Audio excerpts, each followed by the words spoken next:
So student, इस lab का नाम है VHDL लैब, DSD सेकेंड। हम जो भी प्रोग्राम्स करेंगे इसमें वो VHDL के थ्रू करेंगे। एंड ये जो हमारा टूल है, this is ISC project navigator window of ISC Xilinx tool. इसमें आप बहुत सारे ऑप्शंस देख पाएंगे। इस टाइम ये हाईलाइट नहीं है, लेकिन आप जब टूल को खोलेंगे ये हाईलाइट होंगे सारे। So to start your program you will click on file. लेकिन आप देख पा रहे हैं ऑलरेडी यहाँ पे कुछ फाइल्स बनी हुई है, लेकिन ये किसी और ने बनाई है। Let's now start afresh. Will click on file. File पे जो ही हम क्लिक करेंगे, this window will pop up which tells us to create our project. Okay, so हम अपनी एक मेन प्रोजेक्ट फाइल या मेन डायरेक्टरी क्रिएट करेंगे। I have kept its name as AFS_lab। I will click next. Next में आप ये सारे values देखेंगे। ये दिखाता है बोर्ड कौन सा है आपका, स्पार्टन 3 बोर्ड। उस बोर्ड में FPGA किस टाइप का है, पैकेज कौन सी है, स्पीड ग्रेड क्या है। Speed grade -5 would mean higher speed, -4 would mean slightly lower. So will go with -5।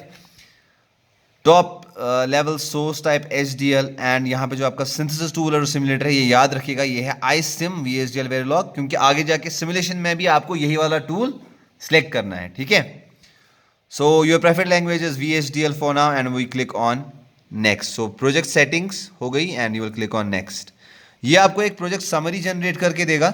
इस प्रोजेक्ट समरी में हमारे पास ये स्पेसिफिकेशन जो हमने सेट की वही लिख करके आएगी, nothing special over here. And we will click finish. Okay, so इससे क्या हो गया, अब जो ऑलरेडी आप यहाँ पे कुछ प्रोग्राम्स देख रहे थे, आई थिंक ये अच्छा हुआ कि ऑलरेडी कुछ प्रोग्राम्स वहाँ पे थे, वो सारे मतलब वहाँ पे अब नहीं है। आपकी अब अपनी लाइब्रेरी है जिसका नाम है AFS लैब, या आपने अपने कीवर्ड जो आपने मैं आपको भी ये सजेस्ट करूँगा, आप सब लोग अपने नाम के पहले 3 अल्फ़ाबेट और _lab करके लिखें। आप अंडरस्कोर लिखना कोई नेसेसरी रिक्वायरमेंट नहीं है, लेकिन स्पेसेस नहीं रखना, क्योंकि क्या होता है कभी आप जब ये फाइल्स ट्रांसफर करते हो from one platform to another, because of this spaces आपको प्रॉब्लम आ जाती है, specially when we go to like open source and all that. तो underscore is always a safer thing to go for other than your spaces. Now in this you have two options.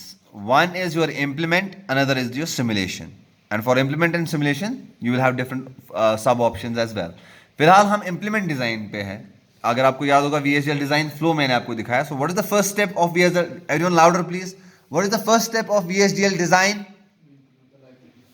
What is the first step of VHDL design flow? First is we write a VHDL entry and implement that. Baris, why is your page different than others? Click next. Finish, yes. Finish. So you should land onto this page. हर एक के पास यही page है, I mean यही window है rather, not page. So here, in order to now add a source, we need a VHDL source or VHDL entry over here. To bring in an VHDL entry, we click on project. अब मुझे इसमें छोटे छोटे projects बनाने हैं। So we click on project, new source। New source तब मैं use करूंगा जब मुझे नया बनाना हो। एड सोर्स तब मैं यूज करूंगा जब ऑलरेडी वो कहीं पे है और मैं उसको यहां पे लेके आना चाहता हूं। Add a copy of source, कोई ऐसा सोर्स जो मैं कहीं से ला रहा हूं और जहां से मैंने लाया वो चेंज ना हो, ये मेरी एक उसकी कॉपी बन जाए जिसमें मैं अपना आप काम करूंगा। Say for example add source would mean कहीं आपके सिस्टम में एक 2-bit एडर है। अब जब 2-bit एडर को आपने एड सोर्स के थ्रू कॉल किया आपने इस प्रोग्राम में, तो जो भी आप मॉडिफिकेशन करेंगे वो उस एक्चुअल प्रोग्राम में सेव होती जाएगी। ठीक है, 2-bit एडर अगर होगा। Now if you use add a copy of source, add a copy of source would mean अगर आपने 2-bit एडर कभी कहीं डी ड्राइव से कॉपी किया अपनी C ड्राइव में, तो डी ड्राइव में जो उसमें कोई चेंज नहीं आएगी, जो आपका लेटेस्ट है उसमें ही आप चेंज आती जाएगी। ठीक है, so it is always better to do add a copy of source rather than add source if you want to kind of preserve all your requirement. As of now ये functions पे हम नहीं जाएंगे, because हमारा main जो बल्कि अपना हमारा जो पूरा ये जो सेमेस्टर है ज़्यादा आई थिंक न्यू सोर्स पे ही डिपेंड करेगा।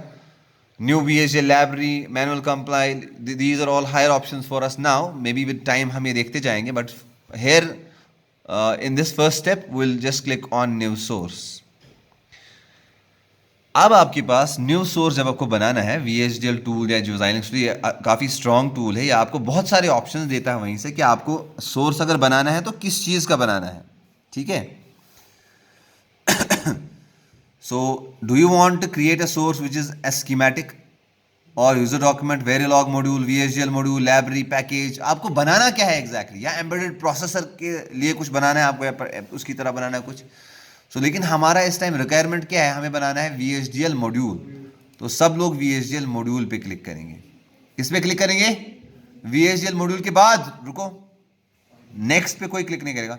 VHDL मॉड्यूल पे जब क्लिक किया उसके बाद फाइल नेम पे क्लिक करेंगे।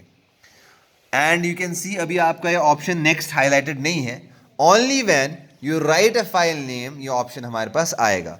सो लेट्स राइट AFS_गेट्स या गेट। इसमें मैं क्या डिनोट कर रहा हूं कि ये जो VHDL मॉड्यूल मैं अब बना रहा हूं इसमें मैं अपने सारे गेट्स बनाऊंगा, ठीक है, चाहे वो लॉजिक गेट्स हो, स्पेशल पर्पस गेट्स हो या क्या हो। सो अब आप देख पा रहे हैं ये ऑप्शन आपके पास आ गया। So you will click on next. I should hear the click, wait there, I should hear the click. Next किया क्लिक बेटा आपने, आप क्या कर रहे हो? Now you will see this window over hair.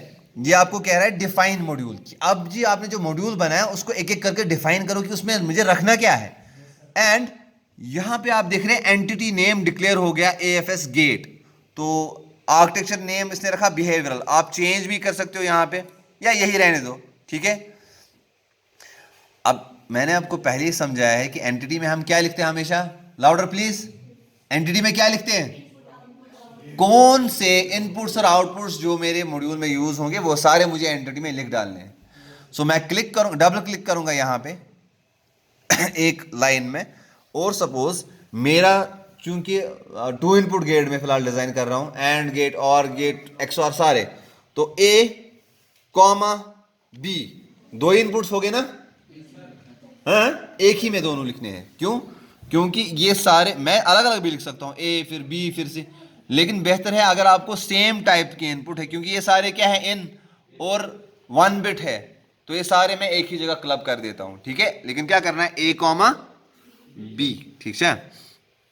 Now I will have several outputs.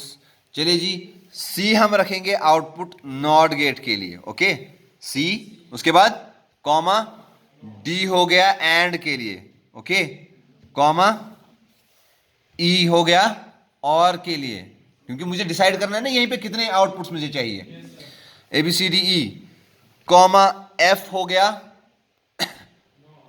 XOR के लिए, या चलो नॉर के लिए, ABCDEF, G हो गया NAND के लिए, H हो गया XOR के लिए, I हो गया XNOR के लिए, बेमरूद का गेट। चलो बे अगर ती कहाँ रूल्स है कौन इस पर ऐड ऑन करित अगर इस हाफ एडर ऑफ सूच पर ब्रोड किन प्रोग्राम में। So now you will click on next. Sorry, हाँ, यहां पे एक चीज आप याद रखना, इस पे आप क्लिक करेंगे एंड यहां ये क्या है आपके CDEFGHI क्या हो गया आपके, क्या है, वापस जवाब बोलना होता है, ठीक है, क्या है ये, आउटपुट्स। तो आप सिलेक्ट करेंगे यहां पे आउट, तो इसका मतलब AB आपके इनपुट्स डिक्लेयर हो गए, CDEFGHI आपके आउटपुट्स या आउट डिक्लेयर हो गए, एंड यही आपके प्रोग्राम। अब फायदा क्या है इसका, ये प्रोग्राम में बन के आएगा, ठीक है। तो you will click on next and this is your final kind of summary of this entity की समरी आपको बता रहा है कि A और B जो दोनों पिन है, पिन मतलब ये एक ही बिट है सारे, एंड ये इन है, और CDEFGHI सारे आपके आउट है। तो you will click on finish, ठीक है। बड़ा फायदा ये आया, मेन 2 लाइब्रेरीज वहीं से इसने डिक्लेयर कर दी। इससे आपकी आदत थोड़ी खराब हो जाएगी, लेकिन I hope we have dedicated enough labs to actually. आपने VHDL मॉड्यूल सेलेक्ट नहीं किया होगा, जाओ वापस जाओ, नहीं किया, मत किया, नहीं हो नहीं सकता। अब ये प्रोग्राम आपको बन के आ गया वहीं से कंप्लीट। नाउ इसमें आप एंटिटी देख पा रहे हैं, पूरा ये है एंटिटी, सारा डिक्लेयर हो गया। याद रखिएगा एंटिटी के लास्ट ब्रैकेट के बाहर ये कोलन्स है। Now this is your architecture part, क्योंकि मैंने आपको इससे पहले भी लैब्स में कहा कि मेन जो आपका काम है वो आर्किटेक्चर पार्ट से है। आर्किटेक्चर पार्ट ही आपको डिफाइन करता है कि कैसे एग्जैक्टली मॉड्यूल्स कनेक्टेड है, कौन सा इनपुट किस में जा रहा है। So architecture behaviour of AFS_gates is begin. क्या इसमें कोई सिग्नल यूज हो रहा है? सिग्नल नहीं यूज हो रहा है। तो अगर सिग्नल होता वो बिगिन से पहले यहां पे आता, ठीक है, लेकिन सिग्नल कोई है ही नहीं। हम इसलिए बिगिन के बाद अपना जो प्रोग्राम है या जो असाइनमेंट है वो करना शुरू करेंगे। हमने क्या कहा था? सी को हम असाइन करेंगे, सी इज असाइंड एज क्या था? Not a.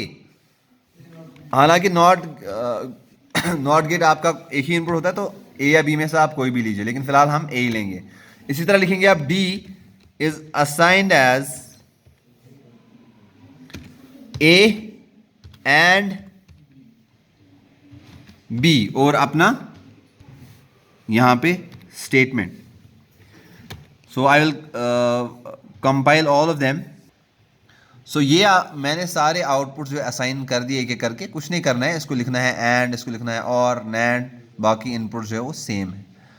So this is your first step of implementation, and now you can see many options in this implementation side, ठीक है। so if you remember, मैंने डिज़ाइन फ्लो डायग्राम आपको दिखाई थी, उसमें आपका नेक्स्ट स्टेप क्या था? After VHDL entry, what was the next step? After entering the code, क्या है नेक्स्ट स्टेप? इसको नाम मैनूर, क्या है इसको नाम? मैनूर से नाम। What is the next step after entering the VHDL code? हम सिंथेसिस करते हैं। Okay, I will wait for you for. तो यहाँ पे ये प्रोग्राम लिखना कंप्लीट हो जाता है। Will move to the next step of the design flow. I will just share that.